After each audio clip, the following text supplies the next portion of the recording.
اعوذ باللہ من الشیطان الرجیم بسم اللہ الرحمن الرحیم وبہ نستعین خیر المعین صلی اللہ علی رسول الکریم وعلی آلہ الطیبین الطاہرین اللهم صل على محمد وآل محمد. والعلم اجمالا بارتفاع بعضها انما يمنع عن استصحاب ما شك في بقائه منها فيما اذا كان من اطراف ما علم ارتفاع اجمالا لا فيما اذا لم يكن من اطرافه كما اذا علم بمقداره تفصيلا. بحث ہے ہماری استصحاب کی تنبیہ سادس میں کہ آیا ہم احکام جو شرائع سابقہ میں تھے ان کا استصحاب کر سکتے ہیں یا نہیں. تو دو اشکال کیے گئے تھے کہ ہم استصحاب نہیں کر سکتے. ایک یہ تھا کہ وہ اور موضوع ہیں اور ہم الگ موضوع ہیں.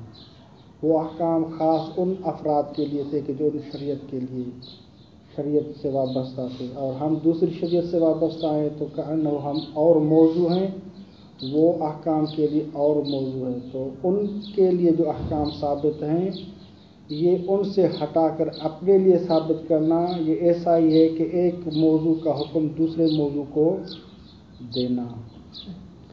دوسرا اشکال تھا کہ جو بھی شریعت لاحقہ آتی ہے وہ شریعت سابقہ کو نسخ کرتی ہے. تو ہماری شریعت مقدسہ کیا ہے وہ سابقہ شرائع کو نسخ کیا ہے لہذا وہ احکام ہی باقی نہیں رہے تو پھر استصحاب کس چیز کا. ان کے جوابات عرض کر چکے ہیں اور ابھی ایک اشکال فرما رہے ہیں کہ بھائی اور یہ اشکال ہے اسی پر جو آغاخوں نے جواب دیا تھا. آغاخوں نے جواب یہ عرض کیا تھا کہ شریعت مقدسہ اسلام ایسا نہیں ہے کہ 100/100 تمام احکام کو اٹھایا ہو نہیں بلکہ تمام کو باقی رہنے نہیں دیا. تمام کو کما کان 100 کے 100 رہیں ایسا نہیں ہے بلکہ ان میں سے بعض کو اٹھایا ہے. تو مستشکل کہہ رہا ہے کہ ہمیں علم اجمالی تو آ گیا کہ علم اجمالی ہے کہ شریعت مقدسہ نے ان کے بعض احکام کو رفع کیے نسخ کیے ہیں. اب ہم جس شریعت سابقہ کے جس بھی حکم پہ ہاتھ رکھیں گے کہ اس کا استصحاب کریں تو علم اجمالی روکتا ہے. ہو سکتا ہے کہ یہی وہ حکم ہو کہ جو نسخ ہو گیا ہو. ہاں اس کو نہیں بلا اس کو ہاتھ رکھ کے کہتے اس کا استصحاب کریں تو ہو سکتا ہے یہی منسوخ ہوا ہو. تو یہ علم اجمالی کیا ہے معنی ہے کہ ہم شرائع سابقہ کے جو احکام ان کا استصحاب نہیں کر سکتے.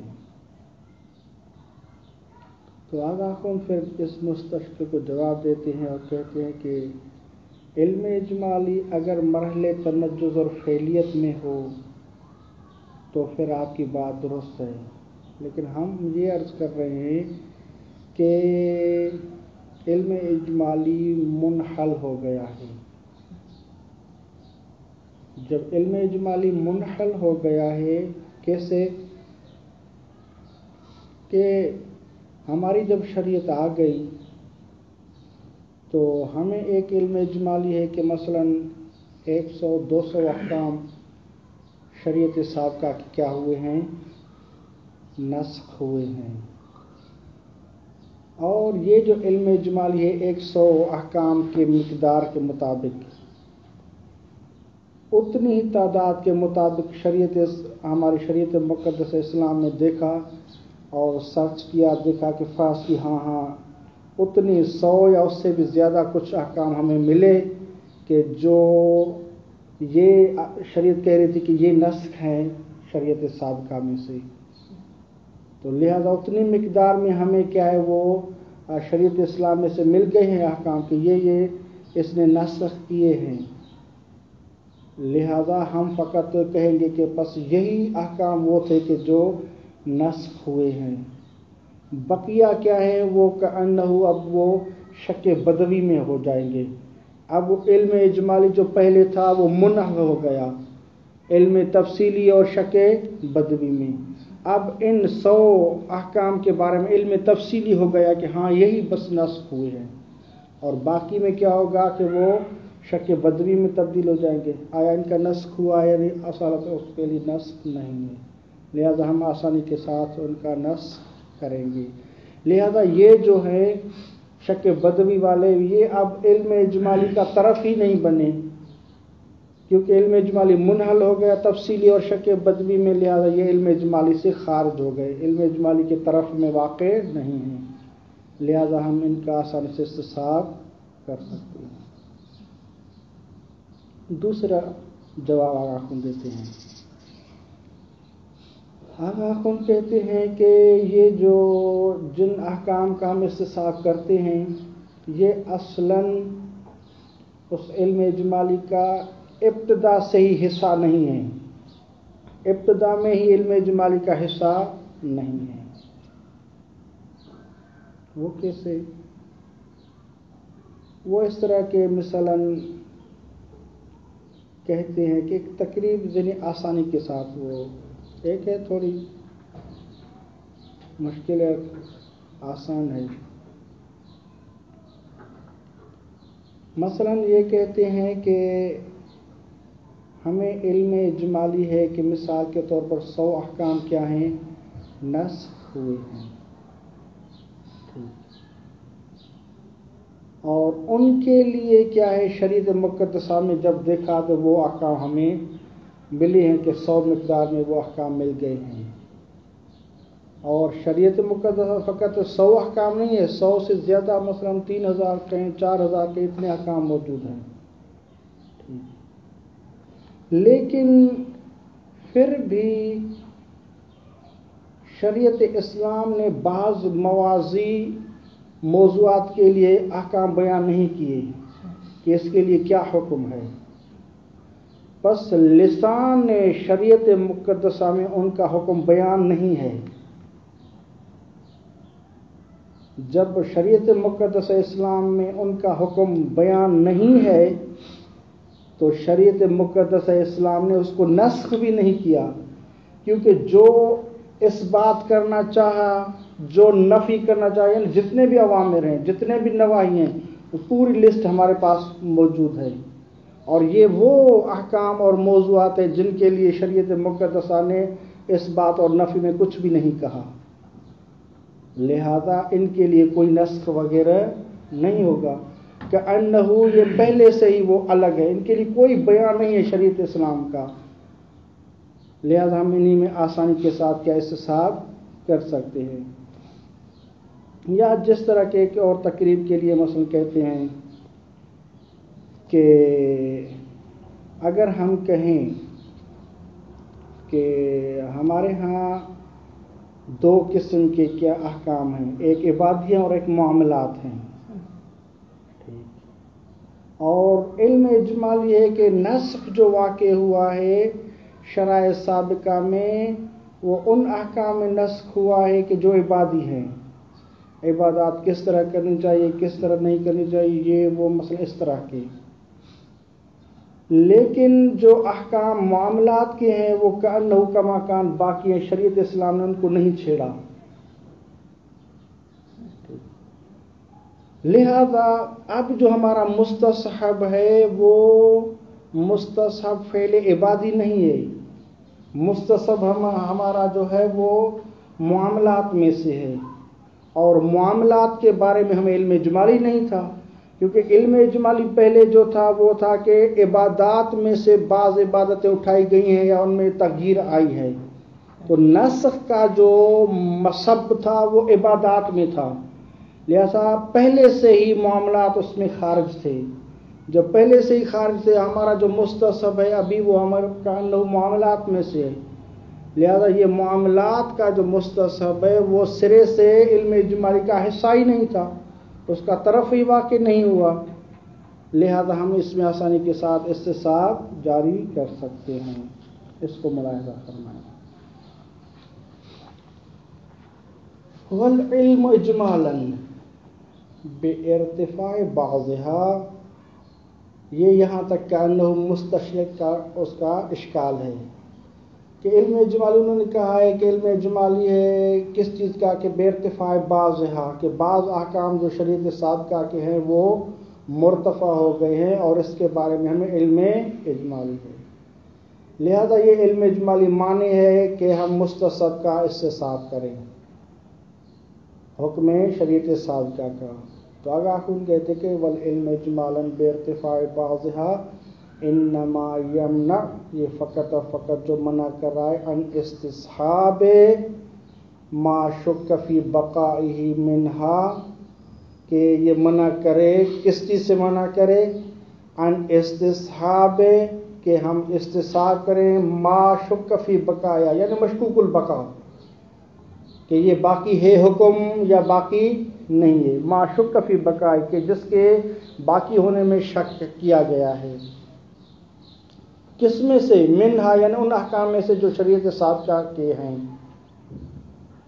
تو یہ علم اجمالی استصحاب کو منع کر رہا ہے، لیکن کہاں، فیما اذا کان من اطراف ما علم ارتفاع اجمالا، یہ اس وقت علم اجمالی مانے ہوگا اور منع کرے گا اذا کان مشکوک البقا، یعنی وہ جو ہمارا مستصحب ہے جس کا ہم استصحاب کرنا چاہتے ہیں، جس کے بارے میں شک ہے کہ یہ باقی ہے یا باقی نہیں ہے، جب یہ مشکوک البقا یا مستصحب کہیں جو آپ تعبیر کہیں، یہ من اطراف، یہ طرف میں واقع ہوا ہو، کس کے طرف میں، ما علم ارتفاع اجمالا، یعنی جو معلوم الارتفاع اجمالی طور پر، یعنی جس کے بارے میں علم اجمالی ہے کہ یہ احکام کیا مرتفع ہوئے ہیں، تو جن کے بارے میں علم اجمالی ہے اگر یہ مشکوک البقا اس طرف میں واقع ہوا ہو تو پھر علم اجمالی مانے ہوگا،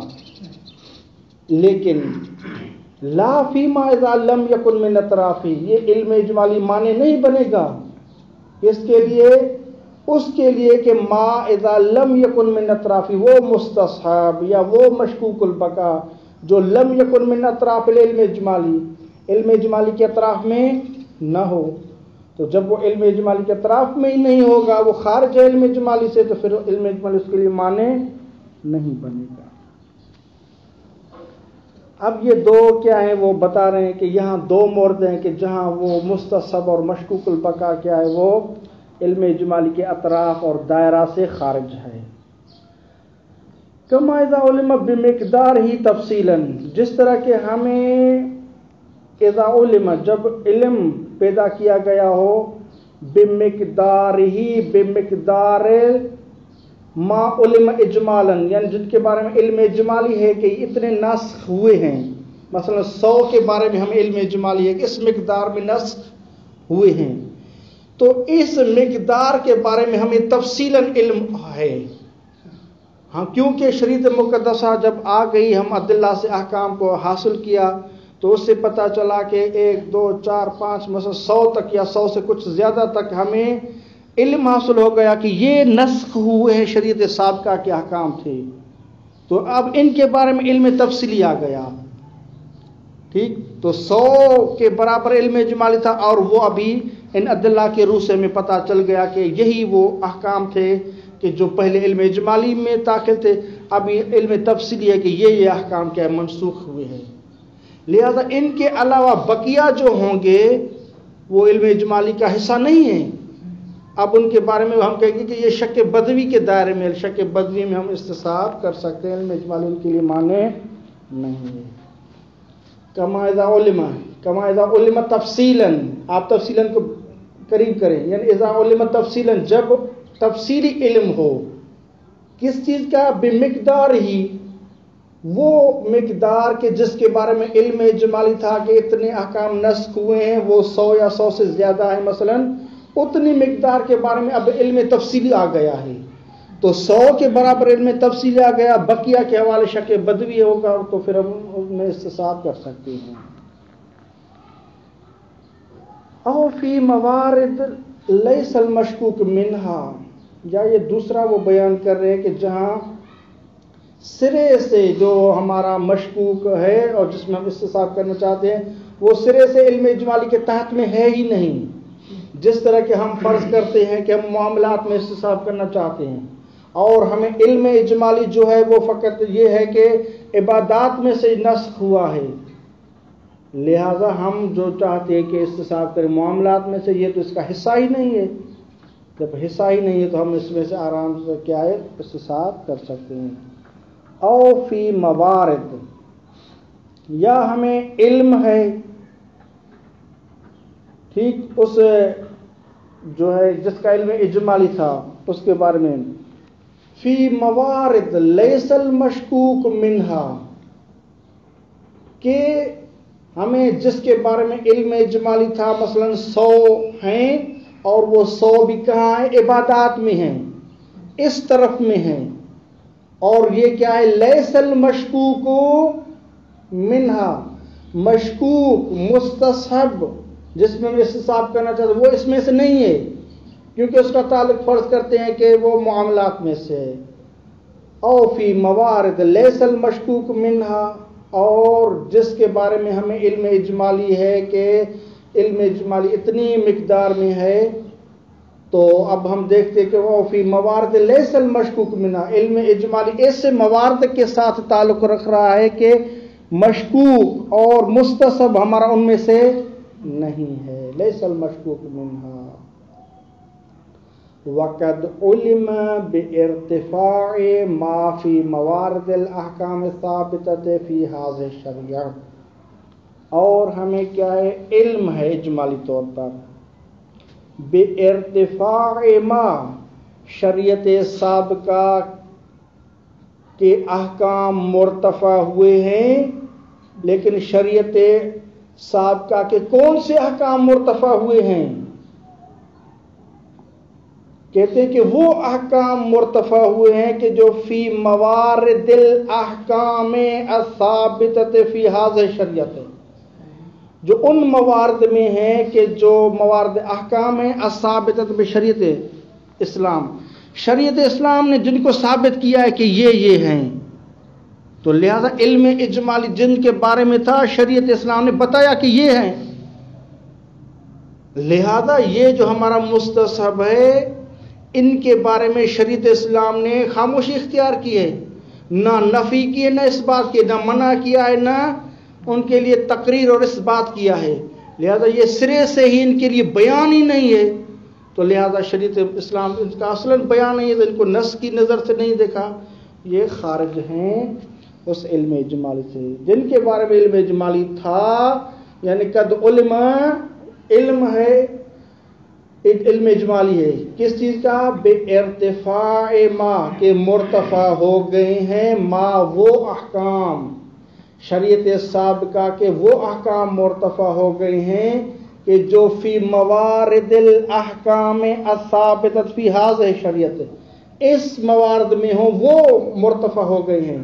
لیکن جو اس احکام کے موارد میں نہ ہوں، اس احکام جو کہ ثابت ہے شریعت اسلام اس کے موارد میں نہیں، اس کے زد میں نہیں ہے، ان کے حوالے سے شریعت نے کچھ بیان ہی نہیں کیا، تو لہذا وہ پاک اور محفوظ ہے، شریعت مقدس نے اس کو چھوا تک نہیں ہے، ان میں ہم استصحاب کر سکتے ہیں. اور ہمارا محل بحث بھی وہی ہے کہ ہم ایسے حکم کا استصحاب کرنا چاہتے ہیں کہ جو ہم مایوس ہیں اپنی شریعت سے کہ اس میں بیان نہیں کیا. لہذا اگر ہم کرتے کہ اس کا بیان ہے ہماری شریعت میں تو پھر استصحاب کیوں کرتے؟ تو ہم استصحاب تبھی شریعت سابقہ کا حکم کرتے ہیں کہ کیونکہ ہماری شریعت میں اس کو بیان نہیں کیا. تو لہذا یہ سرے سے ہی کأنہ اس علم اجمالی کے موارد سے خارج ہے. ثم لا يخفى انه يمكن ارجاع ما افاده شیخنا العلامہ. اب ایک اور بات ہے، یہ جو جواب دیا گیا تھا آغا خن نے کہ مستشکل کا وہ اشکال تھا پہلے، تو پھر آغا خن نے جواب دیا. مستشکل نے یہی کہا تھا کہ بھائی آپ یہ کیسے کیا وہ استصحاب کر رہے ہیں؟ وہ جو احکام شریعت سابقہ کے وہ خاص افراد کے لیے تھے وہ ان کے لیے اس احکام کے لیے وہ موضوع ہیں، اور ہم جو شریعت محمدیہ والے افراد ہیں ہم ایک اور موضوع ہیں، لہذا ان کے احکام ہم اپنے لیے ثابت کریں گے تو یہ ایک موضوع سے حکم اٹھانا دوسرے موضوع کو دینے کے مترادف ہے، یہ درست نہیں ہے۔ تو اس کا جواب دیا تھا آغا شیخ انصاری نے۔ آغا شیخ انصاری نے کہا تھا کہ جب بھی کوئی حکم آتا ہے تو وہ افراد سے قطع نظر ہوتا ہے، افراد ملحوظ نظر نہیں ہوتے۔ مثلا زکوٰۃ میں کیا ہے، شارع مقدس نے کہا کہ زکوٰۃ کیا ہے، ان افراد کو دیے جائیں، وہاں عنوان ذکر ہے کہ فقیر ہو، مسکین ہو، مسافر ہو، فلاں ہو، ان کو مثلا عناوین ہیں، لہذا یہ عناوین جس پر صدق کریں گے ان کو دیا جائے گا۔ تو وجوب جو ہے وہ اس عنوان اور کلی کے لیے ثابت ہے، اور ہاکذا وقف کیا ہے، اور اس طرح بقیہ ایک دو مثالیں آگاہ نے دی ہیں۔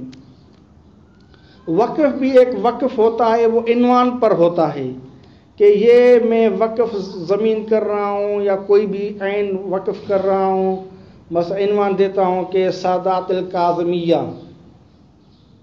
تو جو بھی سادات الکاظمیہ آتے جائیں گے ان کے لیے وہ وقف ہوگا۔ ہم یہ نہیں کہیں گے کہ یہ جو بالفعل سادات کاظمیہ ہیں مثلا ان کی تعداد 12,000 ہے، فقط ان کے لیے ہے، اس کی اولاد یا بعد میں جو پائی جائے گی یا بعد میں ہم جس پر رسائی پائیں گے تو وہ اس میں سے داخل نہیں ہے، ایسی نہیں ہے۔ لہذا افراد کی کوئی دخالت نہیں ہے، عنوان کی دخالت ہے فقط، یہ عنوان کلی، فقط یہ عنوان کلی کی دخالت ہے، ان افراد کی کوئی کیا ہے دخالت نہیں ہے۔ تو شیخ انصاری نے یوں عرض کیا تھا، اس مستشکل کو کہا تھا یہ ایسا نہیں ہے کہ ایک موضوع سے دوسرے موضوع کے لیے حکم کو کیا ہے وہ لے آنا ہے، بلکہ افراد کی کوئی یعنی وہ ویلیو نہیں ہوتی، افراد کو نگاہ میں نہیں رکھا جاتا، اور جو احکام ہوتے ہیں وہ عناوین کلیہ کے لیے ہوتے ہیں، لہذا افراد کی کوئی حیثیت نہیں ہے۔ تو لہذا ہم بھی کیا ہیں وہ اپنے لیے وہ احکام ثابت کر سکتے ہیں کیونکہ افراد کی کوئی وہ ویلیو نہیں ہے۔ آخوند کہتے ہیں کہ ممکن ہے کہ ہو سکتا ہے آپ کا جو کلام ہے ابھی آپ نے عرض کیا کہ وہ جو ہم نے عرض کیا تھا اسی کلام وہی کلام ہے، یا تو ہم یوں کہیں اگر ہم ظاہری بات سے ہاتھ اٹھا لیں آپ کی جو ظاہری بات ہے، وَإِلَّا اگر آپ کی ظاہری بات کو کما کان رہنے دیتے ہیں تو پھر آپ کی بات اور ہو جائے گی کہ جو معرض اشکال ہو سکتی ہے، وہ ایک یہ آگاہ خون کہتے ہیں کہ دیکھیں کلی بما ہوا کلی کے لیے کوئی حکم نہیں ہوتا۔ یہ ایھا الشیخ الانصاری آپ نے کیسے بات کی کہ احکام جو ہے کلی کے لیے ہوتے ہیں اور افراد کو نگاہ میں نہیں رکھا جاتا، یہ آپ نے بات درست نہیں کی۔ اولاً کلی یتحقق جو ہوتی ہے وہ اس کا موطن ذہن ہوتا ہے، کلی خارج میں کوئی کلی نہیں ہوتی، لہذا آپ نے کیسے کہا کہ الکلی بدون نظر الی الافراد احکام کلی کے لیے ہوتے ہیں، تو اس کا تو موطن ایسی کلی کے جو بدون نظر الی الافراد ہو، اس کا موطن ذہن ہوتا ہے، تو کون اس شخص کون قائل ہے کہ جو احکام ثابت ہوں کلی جو کہ مفہوم ذہنی ہے۔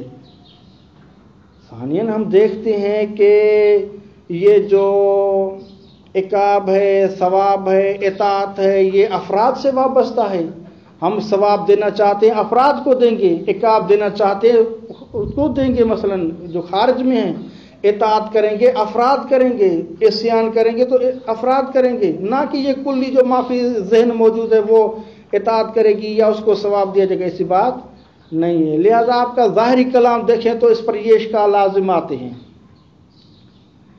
لیکن ہم توجیہ کر کے آپ کی بات کو ہم ارجاع دیتے ہیں اپنے مطلب کی طرف، جو میں نے جواب دیا تھا آغا خود کہہ رہے ہیں کہ آپ کا مطلب ہو سکتا ہے اسی کی طرف راجع ہو، اور میں نے یہ عرض کیا تھا کل آغا خود کہہ رہے ہیں کہ میں نے عرض کیا تھا کہ دیکھو ایک قضیہ خارجیہ ہوتا ہے، ایک قضیہ حقیقیہ ہوتا ہے۔ قضیہ خارجیہ میں یہ ہوتا ہے کہ اس قضیہ میں وہ قضیہ خارجہ میں افراد محققۃ الوجود ہوتے ہیں، بالفعل ابھی موجود ہوتے ہیں، اور جو ہوتا ہے قضیہ حقیقیہ میں یہ ہوتا ہے کہ وہ افراد اس میں تعمیم ہوتی ہیں، شامل ہوتا ہے محققۃ الوجود کو بھی، اور جو بھی مستقبل میں پائے جائیں گے ان کو بھی وہ قضیہ شامل ہوتا ہے۔ اس لحاظ سے میں نے ان کو جواب دیا تھا۔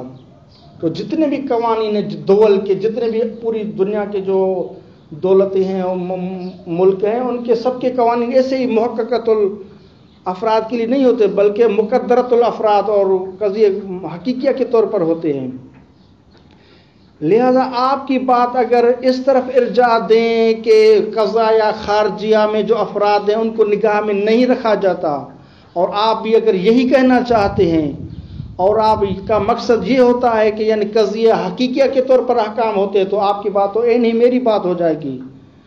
وَإِلَّا اگر آپ کی بات کو کما کان رہنے دیتے ہیں تو پھر آپ کے اشکال وہی آئیں گے کہ کلی جو ذہن میں ہوتی ہے اس کے لیے کوئی حکم نہیں ہوتا، اور احکام جو ہوتے ہیں وہ افراد خارجیہ کے لیے ہوتی ہے، کار ثواب اطاعت وغیرہ وہ افراد خارجیہ کے لیے ہوتے ہیں۔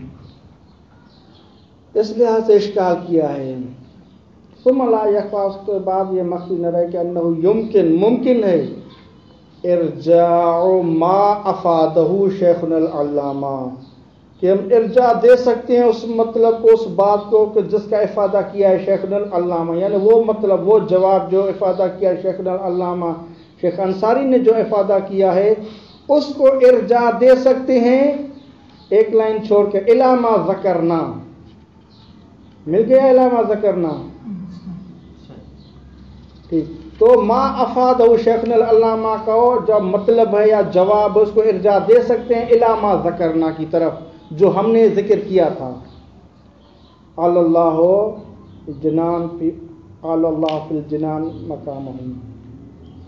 اب کہتے ہیں کہ فی الذب، یہ جو ما افادہ شیخنا العلامہ نے جو افادہ کیا ہے جواب کا، فی ذب عن اشکال، یہ دفاع تھا اس اشکال کا جو اشکال کیا گیا تھا، تغایر الموضوع فی ھذا الاستصحاب۔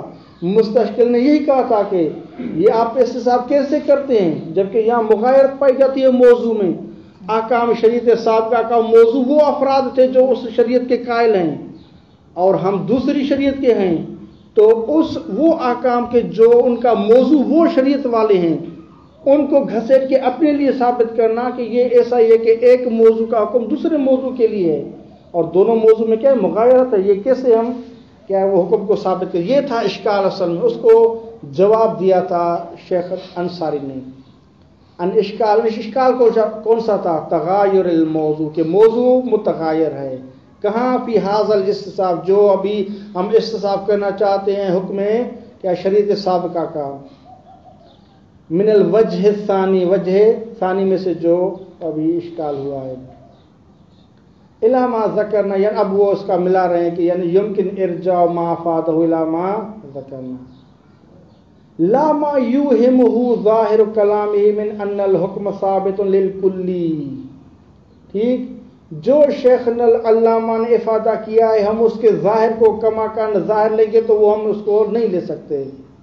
لا ما یوہمہ، ایسا نہیں ہے کہ ہم اس کے کلام کو اس طرح لیں کہ جس کا وہم اور جس کا ایہام ہوتا ہے، یوہمہ ظاہر کلامی، جس کا ظاہر کلام ہمیں کیا وہم میں ڈالتا ہے، اور ظاہر کلام کون سی چیز کا وہم میں ڈال رہا ہے، کون سی چیز کا ہمیں وہ کیا ہے وہ خطر ہو رہا ہے ذہن میں، وہ یہ کہ من ان الحکم ثابت للکلی، شیخ انصاری نے یہی کہا تھا کہ حکم ثابت ہوتا ہے کس کے لیے؟ کلی کے لیے، کما جس طرح کے مثال دیتے ہیں، ان الملکیت لہو، یعنی للکلی، ملکیت کلی کے لیے ہوتی ہے، کہاں؟ فی مثل باب الزکوٰۃ، باب زکوٰۃ میں آپ دیکھیں تو اب زکوٰۃ کس کے لیے ہے؟ کلی کے لیے، کلی مسکین، کلی فقیر، کلی مسافر، جتنے بھی یہ 8 کے عناوین ہیں ان کے لیے جو کلی ہے اس کے لیے یہ زکوٰۃ کا جو مال ہے ان کی ملکیت ہے۔ کسی خاص افراد کی اس میں کوئی نہیں ہے. یا والوقف العام، یا وقف عام کیا جاتا ہے. وقف عام کیا جاتا ہے سادات الکاظمیہ کے لیے یا طلاب کے لیے وقف کیا جاتا ہے. تو یہاں بھی آگا شیخ انصاری کہتے ہیں کہ یہاں بھی جو وقف ہے یا عین ہے وہ کلی کے لیے ہے. حیث لا مدخل للاشخاص فیہا، اس زکوٰۃ میں یا وقف عام میں اشخاص کی کوئی دخالت نہیں ہوتی.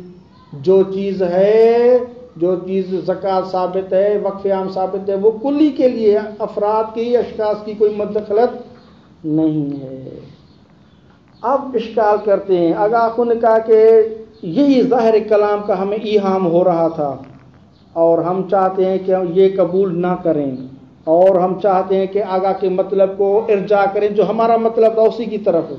اگر اس کے ظاہر کو کمکان رہنے دیتے ہیں اور لیں گے تو پھر یہ اشکال لازم آئیں گے. ضرورت ان التکلیف والبعث والزجر لا یکاد یتعلق به کذالک. یہ جو تکلیف ہے، شارع مقدر تکلیف دیتا ہے، باعث و زجر کرتا ہے، لا یکاد یتعلق به، ممکن ہی نہیں ہے کہ یہ احکام تکلیف باعث و زجر تعلق ہوں کلی کے ساتھ، بھی یعنی کلی کے ساتھ تعلق رکھتے ہوں. کذالک، اس طرح کے لا مدخل للاشخاص فیہا، کہ اشخاص کی کوئی دخالت نہ ہو، فقط کلی بما و کلی کے لیے کیا ہے تکلیف کا تعلق ہو، باعث و زجر کا تعلق کلی سے ہو. تو اگر ایسا ہے تو یہ بات کیا ہے، بذات کے خلاف ہے. لا یتعلق بھی، اس کے ساتھ کلی کے ساتھ احکام تعلق نہیں رکھ سکتے.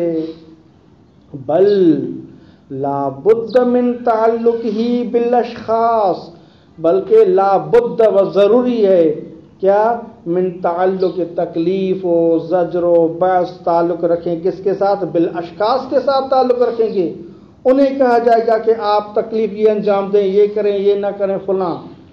تو افراد کا حتماً و جزماً کیا ہے، تکلیف ان کے لیے ہوگی. وَكَذَلِكَ ثواب اور العقاب، اسی طرح ثواب دینا چاہے اور عقاب دینا چاہے تو پھر بھی اشخاص کیا ہیں وہ متعلق ہوں گے.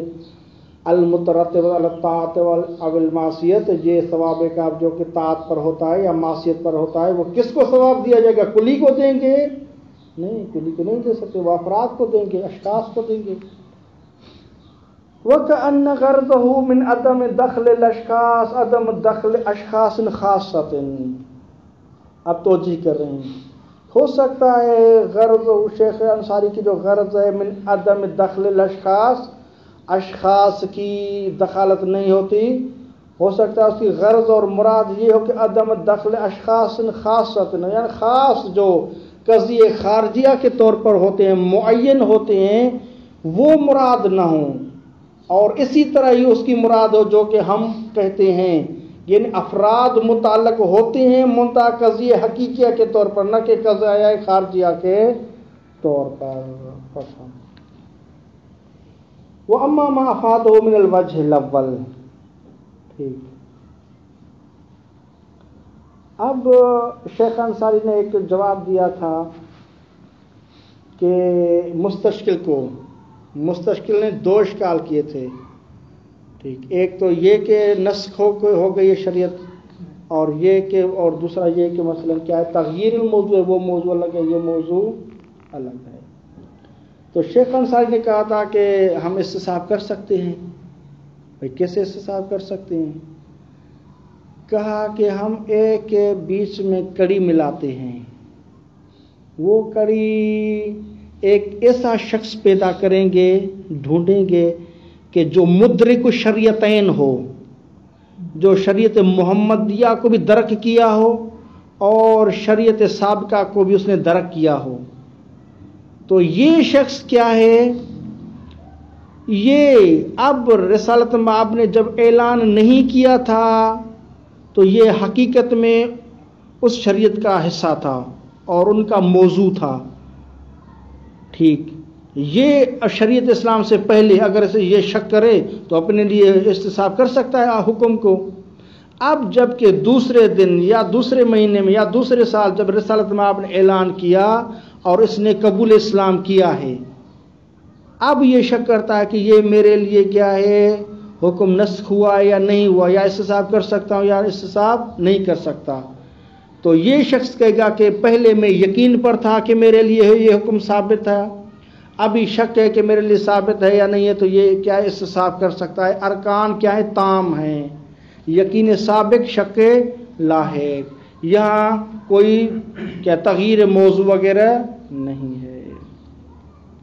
مثلا سلمان محمدی ہے کہ وہ مدرک شریعتین ہے، وہ بہت سے ایسے افراد ہیں کہ جو مدرک شریعتین تھے، لہذا وہ اپنے لیے استصحاب ثابت کریں گے، اور ہم جو بعد والے معدومین ہیں، تابعین، تبع تابعین الاخر، یہاں جو زمانہ یہاں تک کہ وہ استصحاب کریں گے، ان کے لیے ہم احکام ثابت کریں گے۔ قاعدہ ہے اشتراک الاحکام کے روح سے کہ اگر کوئی حکم امت کے کسی ایک کے لیے ثابت ہو گیا تو وہ حکم جمیع افراد کے لیے ثابت ہو جاتا ہے۔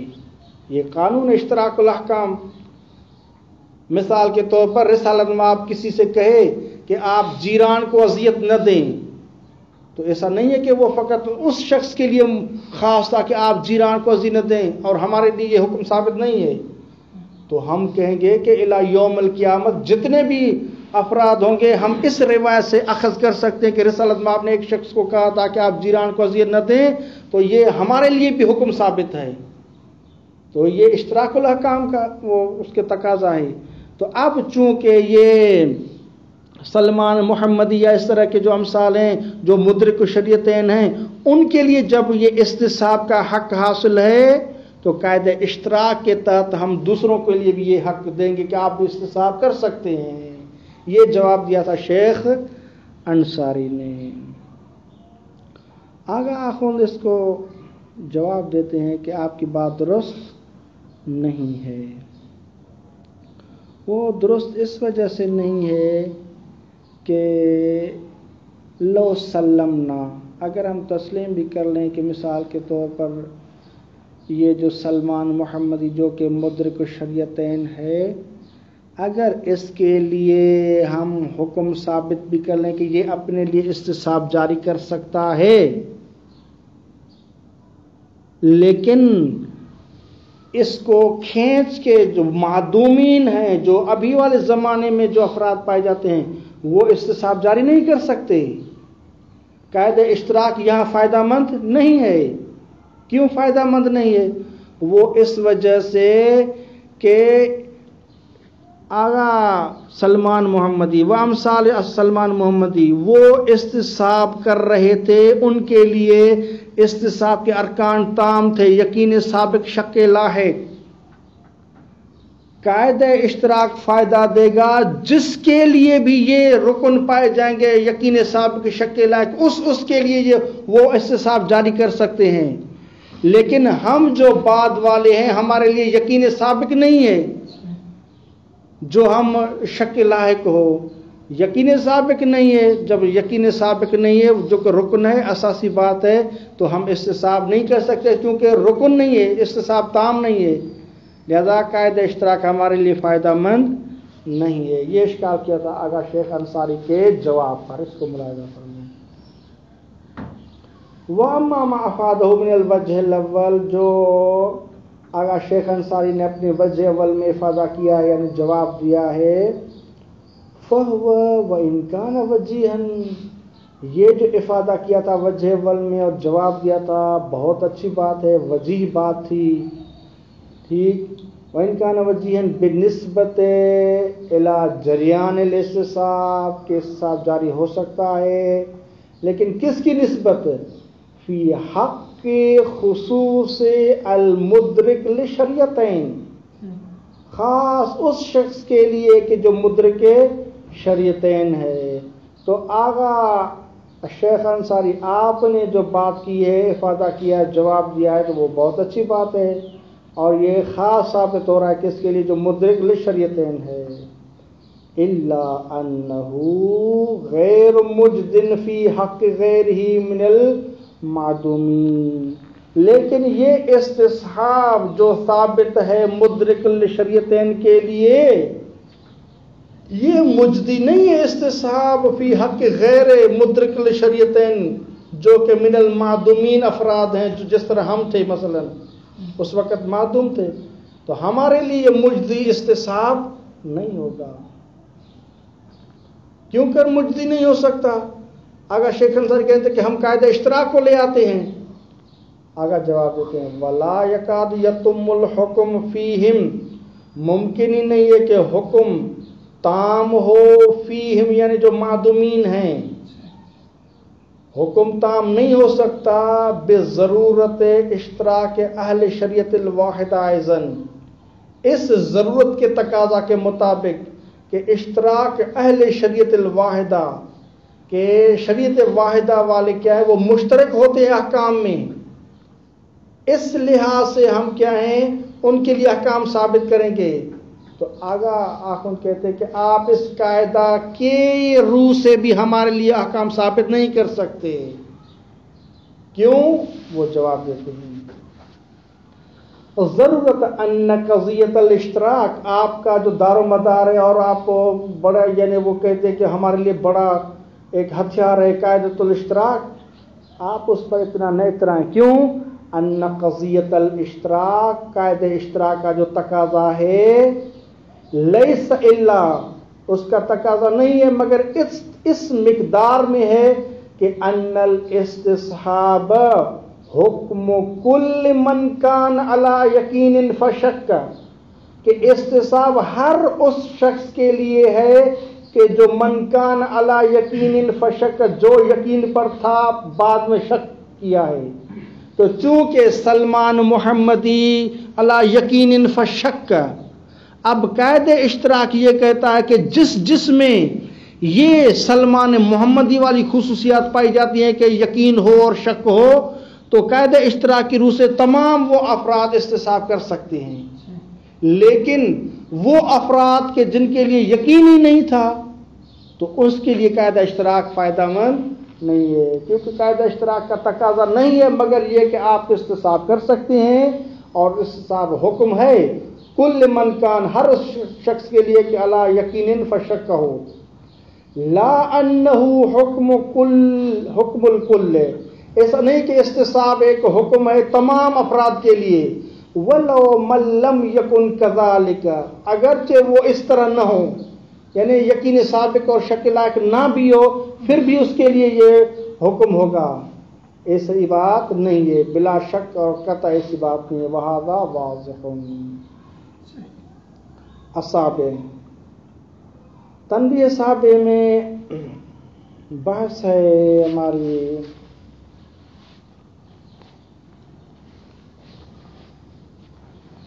اصل مثبت کی۔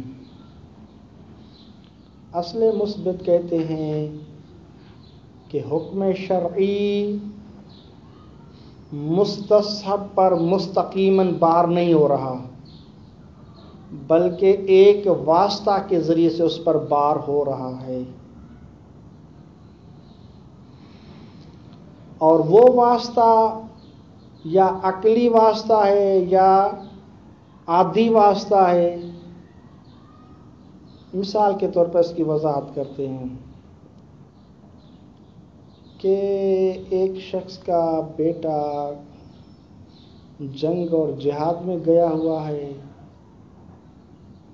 ٹھیک، یا گم ہو گیا ہے مثال کے طور پر، اور اس کو جب وہ تھا 10 سال کا تھا، ابھی 10 سال ہو گئے اس کا مثلا گم ہو گیا ہے، ابھی زندہ ہے زندہ نہیں ہے، زندہ ہے زندہ نہیں ہے۔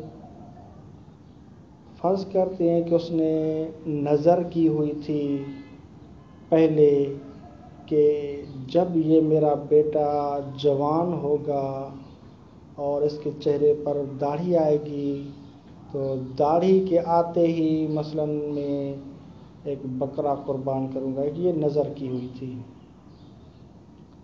اب چونکہ یہ گم ہو گیا ہے، پتہ نہیں کہاں ہے کیا ہے، 10 سال ہو گئے ہیں، تو عموماً 18 سال میں، 17 سال میں، 19 اتنے سالوں میں، 20 سال میں اگر کوئی شخص زندہ ہوتا ہے تو اس کی داڑھی عموماً عادتاً وہ نکل آتی ہے۔ اب اس نے کیا ہے وہ استصحاب کیا کہ پہلے یقیناً زندہ تھا، ابھی وہ زندہ ہے یا نہیں ہے، حیات زید حیات الولد کا استصحاب کیا۔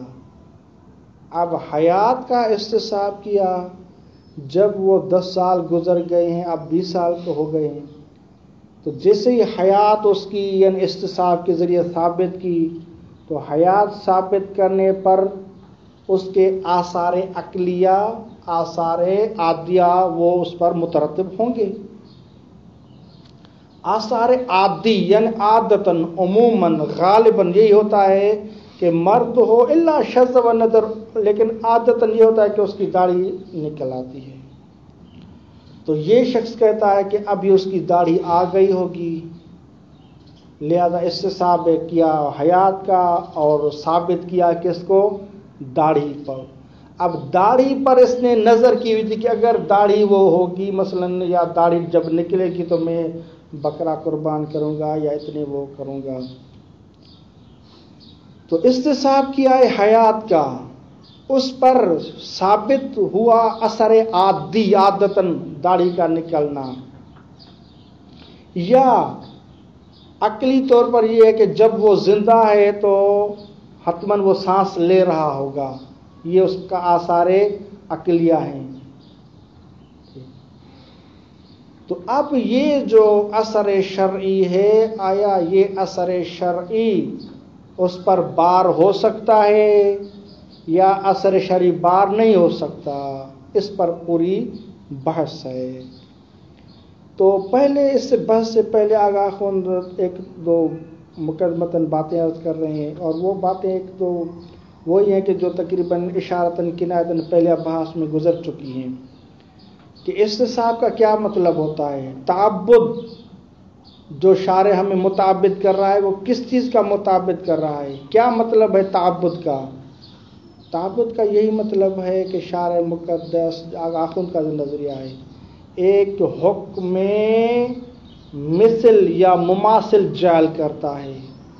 اگر مستصحب بذات خود حکم ہے تو مشکوک والے زمانے میں اس حکم کے مثل حکم کیا ہے ہمارے لیے جعل کرتا ہے، اسے کہتے ہیں حکم مماثل کو جعل کرنا۔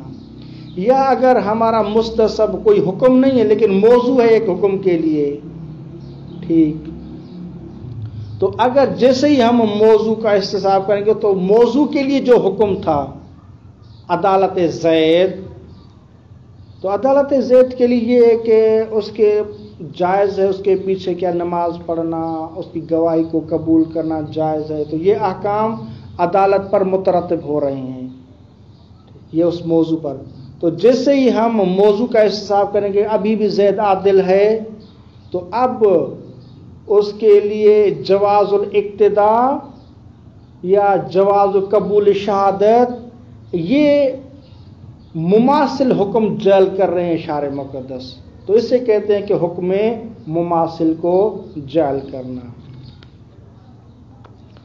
اور دوسری بات یہ تمہیداً آگاہ کر رہے ہیں، عرض کر رہے ہیں کہ جو مستصحب ہے، ٹھیک، اس کے جو بنفس نفیس اس پر جو احکام شرعیہ مستقیماً بار ہو رہے ہیں یا احکام عقلیہ وہ بھی بار ہوں گے، اس میں کوئی اختلاف نہیں ہے۔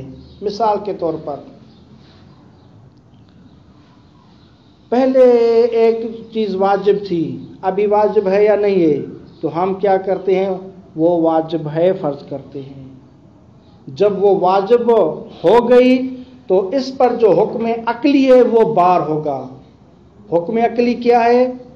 حکم عقلی یہ کہ جب یہ واجب ہے تو اطاعت واجب ہو جائے گی، یعنی اس کو عمل میں لانا کیا ہے، یہ واجب ہو جاتا ہے۔ عقل کہتی ہے کہ آپ امتثال کر لیں، امتثال یہ حکم عقلی ہے۔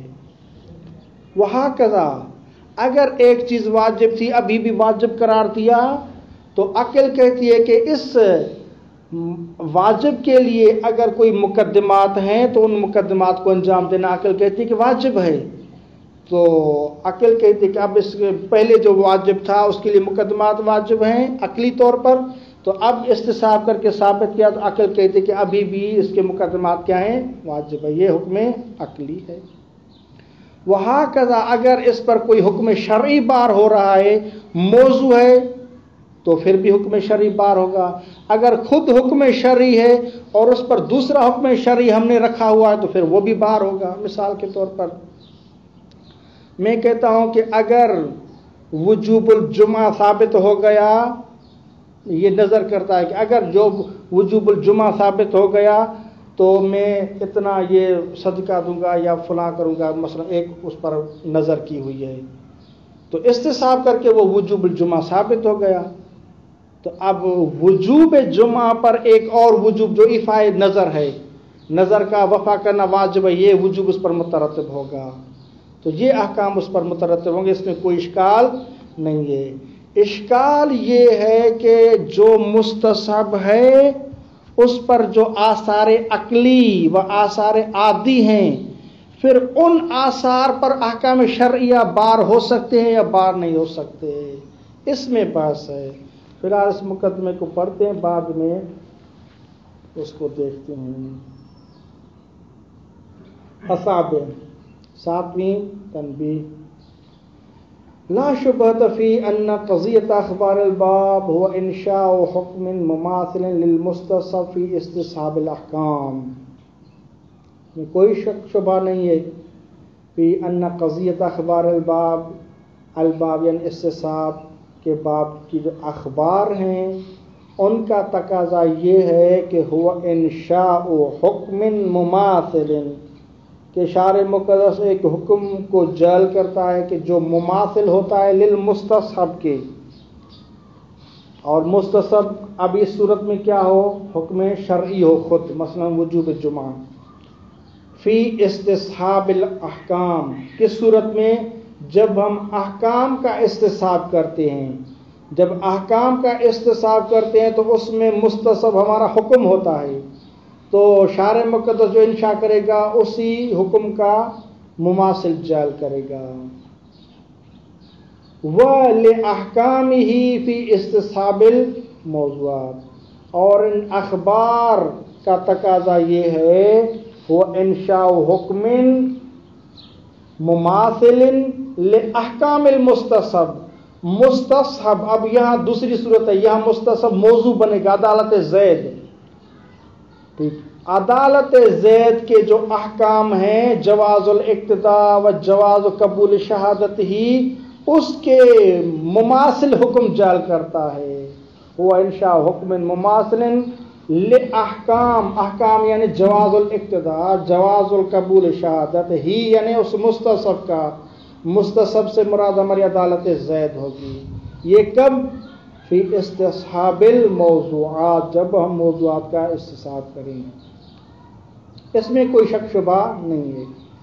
وہکذا کما لا شبہۃ فی ترتیب ما، اس میں بھی کوئی شک شبہ نہیں ہے کہ ترتیب دیں گے، مترتب کریں گے، ما سے مراد خود من آگے بیان کر رہی ہے، لہذا ہم وہی باتیں ابھی کر رہے ہیں، آثار شرعیہ والعقلیہ، یعنی ہم یہ کہیں کہ لا شبہۃ فی ترتیب آثار شرعیہ والعقلیہ، آثار شرعیہ اور عقلیہ کو مترتب کریں گے، ٹھیک، للحکم، اس حکم کے لیے جو آثار شرعیہ ہیں اور عقلیہ ہیں وہ مترتب کریں گے۔ کون سا حکم؟ المنشا بالاستصحاب، جو ابھی ابھی منشا اور پیدا ہوا ہے، جعل ہوا ہے استصحاب کے ذریعے سے، ابھی ابھی جو حکم منشا اور پیدا ہوا ہے تو اس حکم پر ہم مترتب کریں گے کیا؟ من الاثار شرعیت والعقلیت، ابھی حکم پیدا ہوا ہے وجوب جمعہ، آثار شرعیہ کیا مترتب کریں گے؟ مثلا وجوب ایفاء نظر، وہ اس پر مترتب کریں گے۔ آثار العقلیہ کیا مترتب کریں گے؟ اگر یہ وجوب اور اس کے مقدمات ہیں تو آثار عقلیہ وہ مترتب ہوں گے، مثلا یا اطاعت وغیرہ ہے تو وہ اطاعت وغیرہ بھی ہوگی۔